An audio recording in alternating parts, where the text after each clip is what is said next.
আজকে আজকে আজকে অনেক মানে যদিও তারাবির নামাজ চলতেছে, আমাদের অনুষ্ঠানটা 9টায় না হওয়ার ব্যাপারে অনেকে 10টায় করতে বলছিলেন, কিন্তু আসলে বারবার অনুষ্ঠানের সময় চেঞ্জ না করা, তবু আমরা এটা ভাবতেছি, আমরা এটা করবো, এটার জন্য বলে রাখতেছি। কিন্তু অনেক দর্শক আসলে দেখতেছেন এবং খুবই ইন্টারেস্টিং মন্তব্য করতেছেন, পড়ার লোভ সামলাতে পারতেছি না।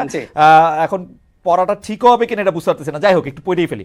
আব্দুল কবির মোল্লা, ভারত বাংলাদেশকে স্যাংশন দিয়ে রেখেছে 5 তারিখের পর, এই ব্যাপারটা 3 পণ্ডিত বুঝতে পারছেন না, তাহলে তারা কি আন্ডার সাংবাদিক? ইন্টারেস্টিং।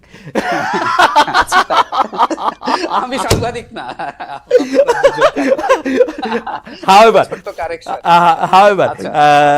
আপনি সেনাবাহিনী নিয়ে যদি একটু বলেন। আপনার মন্তব্যের কথা যেহেতু বললেন, সেই মন্তব্যের মধ্যে আমি একবার দেখার চেষ্টা করছিলাম যে মাহমুদুর রহমান একটা শব্দ ব্যবহার করেছিল আমার সম্পর্কে, যে গিরগিটি সাংবাদিক। আচ্ছা, তো এই গিরগিটি সাংবাদিকটা দেখেন অনেকবার ব্যবহার হয়েছে, কিন্তু এই যে শব্দটা যারা ব্যবহার করছেন, যে দর্শকরা যারা ব্যবহার করছেন, আমি ঠিক নিশ্চিত নই তারা গিরগিটি শব্দটার অর্থটা বোঝেন। আমি তাদের আন্ডারএস্টিমেট করছি না, বোঝেন কিনা না, হয়তো মোটামুটি ভাবটা বুঝতে পারছে, মানে যারা দেখা যে রং বদলায়, যে রং বদলায়।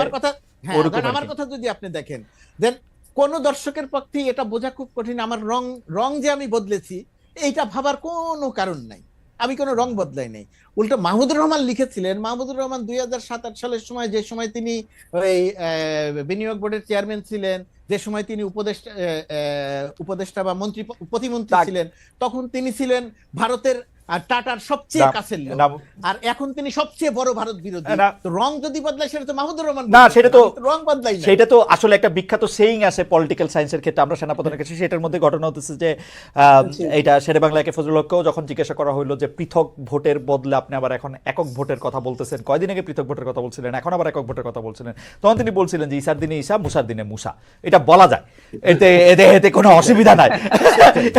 আসলে মানে আমার মনে হয় যে শেরেবাংলা ফজলুল হককে আমার বিরাট রাজনৈতিক দার্শনিক মনে হয়, বিশেষ করে তার কথাবার্তার জন্য, এবং এইসবটা। আমি একটু আসলে আমরা অনুষ্ঠান প্রায় শেষ পর্যায়ে, but I would like to request our producer to extend it for, আপনাদের যদি কোনো অসুবিধা না থাকে আমরা আরেকটু বেশি সময়, 10-12 মিনিট একটু বেশি সময় কথা বলি, যেহেতু এটা টেলিভিশন না, আমরা এটা আসলে এটা সুযোগটা একটা নিতে পারি, এটা ফিক্স পর্যায়ে।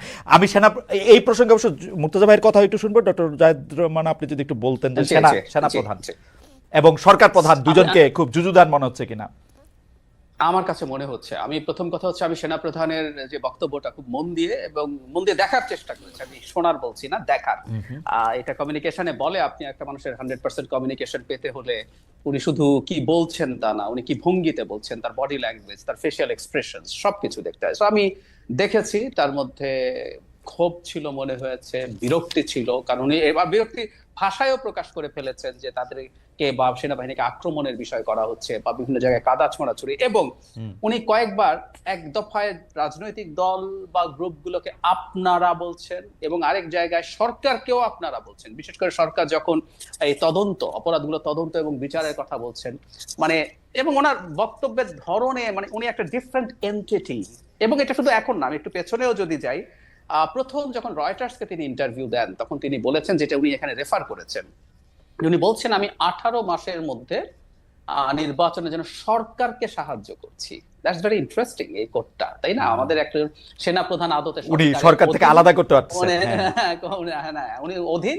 তবে আবার আমি এভাবেও একটু দেখতে চেয়েছি যে আমাদের আসলে একটা ভিন্ন পরিস্থিতি এখন আছে, যেখানে সেনাবাহিনীর সম্ভবত আমরা ধরে নিতে পারি কিছুটা ডিফারেন্ট একটা অবস্থান আছে। তো যাই হোক, তার এই বক্তব্য যখন হলো নির্বাচন বা সবকিছু নিয়ে, আমি প্রধান উপদেষ্টাকে যখন জিজ্ঞেস করলো বিবিসি বাংলার পক্ষ থেকে, বিশেষ করে যখন কাদা ছোঁড়াছড়ি নিয়ে সভরেন্টি আমাদের কোনো হ্যাম্পার্ড হতে পারে কিনা, একটা পর্যন্ত স্বীকারও করলেন, এবং হুইচ ইজ ভেরি রাইট। আমরা এই ক্রাইসিসের সময় যদি প্রচুর নিজেদের মধ্যে বাদানুবাদ এবং সংঘাতে জড়িয়ে পড়ি, সেটা সমস্যা হবে। কিন্তু আমি খেয়াল করলাম আমাদের প্রধান উপদেষ্টা শুরু করেছেন একটু বিরক্তি দিয়ে, যে তার বক্তব্য এন্ডোর্স করা বা না করা তার কোনো ব্যাপার না, এখানেও কিন্তু জি আমার মনে পড়েছে নিশ্চয়ই। আমার মনে হয় যে আপনার বিশ্লেষণের পরিপ্রেক্ষিতে আমি একটু জনাব গোলাম মুর্তজাকে শুনতে চাইবো যে সরকার প্রধান এবং সেনা প্রধান কি আসলে, মানে আমি কি বলবো, তারা দুই জায়গা থেকে বাংলাদেশকে দেখতেছেন কিনা, দুইটা ভিন্ন ডাইমেনশন থেকে। সেনাপ্রধান খুব সহজেই ডক্টর ইউনূস বলতেছেন, শেখ হাসিনাকে শেখ হাসিনা বলতে পারতেন আসলে? এই এই এই এই- এই যে সেনাপ্রধানের যে বক্তব্যের যে ব্যাখ্যাটা বা যে কথাটা আপনি করলেন বা যে ব্যাখ্যাটা জাহিদ ভাই দিলেন, এই জায়গাটাতে এটা ভাবার খুব বড়ভাবেই সুযোগ আছে যে দেখেন সরকারের অংশ সেনাবাহিনী না, স্বাভাবিকভাবে সেনাবাহিনীর জায়গায়, এটা একটা ব্যাপার। আর এর বাইরে সামগ্রিকভাবে বাংলাদেশ, সেই বাংলাদেশের একজন প্রধানমন্ত্রী বা প্রধান উপদেষ্টা, তার আওতায় তো সবাই, সেনাবাহিনী তো তার বাইরে না, সেনাবাহিনী তো তার ভেতরে। সুতরাং সেরকম একটা জায়গা থেকে সেনাপ্রধান যখন ওই বাচন ভঙ্গিতে যখন বোল্ডলি বলেন 18 মাসের মধ্যে নির্বাচন, আপনারা এটা পারছেন না, আপনারা হানাহানি করছেন, আমার কাছে মনে হয় যে সেনাপ্রধান এই কথাটা বলতে গিয়ে সেনাবাহিনীকে এবং সেনাবাহিনী প্রধান নিজেকে একেবারে সম্পূর্ণ সবকিছু থেকে আলাদা করে তারপরে কথা বলছে। কিন্তু বিষয়টা তো তা না। বাংলাদেশের যে 16 বছরের শাসন, বাংলাদেশের যে 16 বছরের সন্ত্রাসী শাসন, সেই সন্ত্রাসী শাসনের সঙ্গে কি সেনাবাহিনীর একটা সম্পর্ক ছিল না? নির্বাচনগুলোর সময় কি 2014, 2018, কিন্তু আবারও বলি, এই সেনাবাহিনী তো পরিবর্তিত সেনাবাহিনী, এই সেনাবাহিনী তো শেখ হাসিনার কথা গুলি করে নাই। এই সেনাবাহিনী তো শেখ হাসিনাকে, এটা শেখ হাসিনার কথায় গুলি করে নাই, এটা আমিও মনে করি এবং আমি সেই প্রশংসা একাধিকবার করেছি।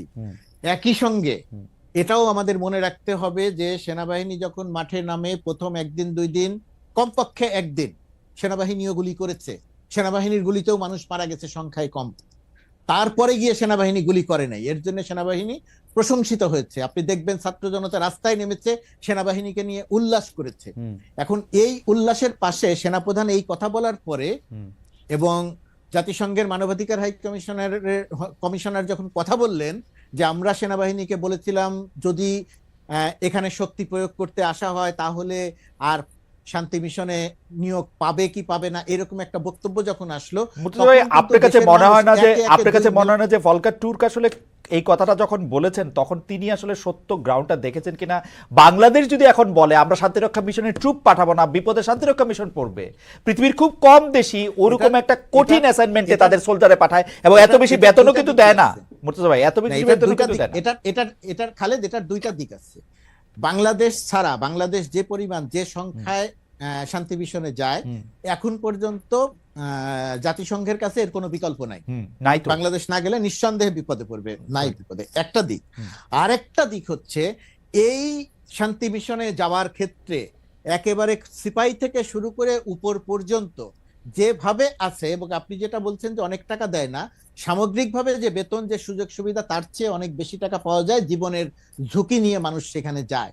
সেই কারণে শান্তি মিশনে যাওয়াটা আমাদের সামরিক বাহিনীর এখন একটা বড় জায়গা। সুতরাং সবাই প্রত্যাশা করে যে আমি সেই জায়গাতে যাব। সেটা যদি হঠাৎ করে বন্ধ হয়ে যায়, জাতিসংঘ কি বিপদে পড়বে সেটা একটি দিক, দেশের ভেতরে তার একটা প্রতিক্রিয়া হবে। না, আমি শুধু ব্যাপারটা বলতে চাইছিলাম যে জাতিসংঘের কোনো কর্মকর্তার হাতে ওই কার্ডটাই নাই, এটা আমি ফর শিওর জানি। কারণ ডয়েচে ভেলেতে যখন এই লাস্ট ওই রিপোর্টটা করা হয় তখন স্পেসিফিক প্রশ্ন করা হয়েছিল যে ওরা জাতিসংঘের থেকে গেলে ওরা এটা করতে পারবে কিনা। তারা কিন্তু এটা বলছে যে আমাদের তো এই সুযোগ নাই। বাংলাদেশের শেখ হাসিনার আর্মি অন্যায় করতেছে, র‍্যাব করতেছে, আয়নাঘর করতেছে। এই আলোচনাটা অন্যদিকে চলে গেল। বাট আমি ওই ডয়েচে ভেলের যে রিপোর্টের কথা বলছেন এবং আমি নিজেও পুরো ব্যাপারটা জানি, আপনার সঙ্গে আমি একমত। কিন্তু আমি যেটা বলছি, যদি কোনোভাবে এই প্রসঙ্গটা আসে তাহলে দেশের ভেতরেও একটা প্রতিক্রিয়া হবে। আমি শুধু সেইটা বলার চেষ্টা করি। ওকে, আমার মনে হয় যে আপনার পয়েন্ট ঠিক আছে, ঠিক আছে। আর এই কারণেই সেনাপ্রধান যে কথা বলেছেন সেই কথার একই সঙ্গে তার সেই কথার অনেক প্রশংসার জায়গা আছে, আবার একই সঙ্গে তার কথা নিয়ে নানা রকমের আলোচনারও ব্যাপার আছে। বিশেষ করে সরকারের সঙ্গে বা সরকারের বাইরে থেকে তিনি সরকারকে ডমিনেট করছেন কিনা কোনো কোনো সময়, এই ব্যাপারগুলো আছে। যেমন ওই সময় ধরেন আরেকটা জিনিস খুব গুরুত্ব দিয়ে আলোচনা হয়েছিল, সেনাপ্রধান যে দায়িত্ব নিয়ে যে বোল্ডলি কথা বললেন, সেনাপ্রধান যদি একবার শুধু বলতেন যে 626 জন ক্যান্টনমেন্টে আশ্রয় নিয়েছিল, সেই 626 জন গেল কোথায়? আমার কাছে মনে হয় এই জায়গাতে আমার মনে হয় যে মুর্তজা ভাই, আমরা সেনাপ্রধানকে এটা অন্ততপক্ষে 10 বার 5 বার, সেনাপ্রধান তো আর আমাদের সাথে কথা বলেন নাই, যাদের সাথে কথা বলেছেন তারাও আসলে চেষ্টা করেছেন, এটা বলতে চেষ্টা করেছেন। কিন্তু সরকার প্রধানেরও কিন্তু ব্যাখ্যা দেওয়া উচিত এই 626 জন, কারণ সেনাপ্রধান তার অধীনে চাকরি করেন। সরকার প্রধানও কিন্তু এটা নিয়ে কোনো কথা বলেন নাই আর কি এই পর্যন্ত আমরা দেখি নাই। আমার কাছে এইটা নিয়ে দুই পয়সা হলো, আমি শেষ প্রসঙ্গে চলে আসছি, এটা নিয়ে দুই পয়সা হচ্ছে ডক্টর মানে সরকার প্রধান আজকে এরকম মনে হচ্ছে বলেই সেনাপ্রধানকে একটু অমিত বিক্রম মনে হচ্ছে কিনা সেটাও একটু দেখার জিনিস। যাই হোক, আমি একটু ডক্টর জাহিদুর রহমানের কাছে শেষ প্রসঙ্গে আসি, যেটা ডক্টর জাহিদুর রহমানের কাছ থেকে আমরা শুনে এক লাইন আবার মুর্তজা ভাইয়ের কাছেও শুনবো। সেটি হচ্ছে বিচার ও সংস্কার পেছানো রাজনীতি করবেন না, যেটা হচ্ছে জনাব নাহিদ ইসলামের আহ্বান, সাবেক উপদেষ্টা, বর্তমানে এনসিপির প্রধান। আপনারা কি বিচার ও সংস্কার পেছানো রাজনীতি করছেন বলে আপনি মনে করেন কিনা? আপনি যদি 2 মিনিটে বলেন খুব ভালো হয়। আমরা মুর্তজা ভাইকে এই প্রসঙ্গে আসলে 1 মিনিট শুনবো। আবারও আজকে যেহেতু অনেকগুলি, আমি সাধারণত এত মন্তব্য পড়ি না, আজকে যেহেতু অনেকগুলি মন্তব্য পড়লাম এবং আপনাদের সাথে আলোচনা খুব শিক্ষামূলক এবং একই সাথে আমার জন্য খুব এন্টারটেইনিং, সেজন্য আমি একটু খুশিতে তাসিন খানের মন্তব্য একটু পড়তে চাই।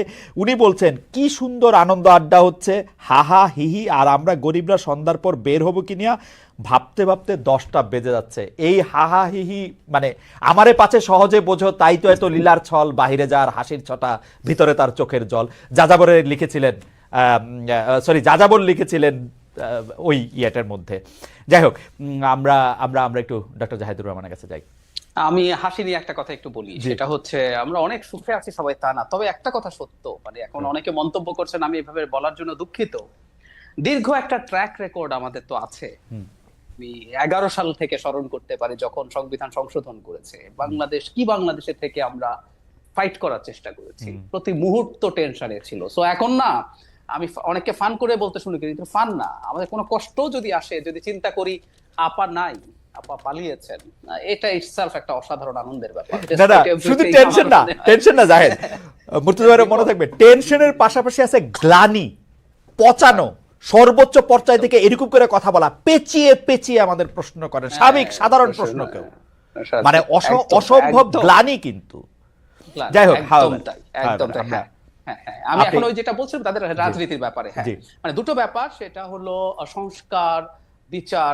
প্রথম কথা হচ্ছে বিচার, এটা আমি মানতে প্রস্তুত, শেখ হাসিনা এবং তার সাঙ্গপাঙ্গদের যদি বিচার আমরা বাংলাদেশে করতে না পারি, সেটা এই সরকারের সময় আসলে হবে না। এই সরকার যে টাইমলাইন দিয়েছে তাতে আসলে আমি মনে করি ফার্স্ট ভার্ডিক্টটাও আসবে না, আমাদের চিফ প্রসিকিউটর যতই বলুক না কেন। আচ্ছা, যদি আসেও, কিন্তু আমি হচ্ছে এদের বিচার যদি করা না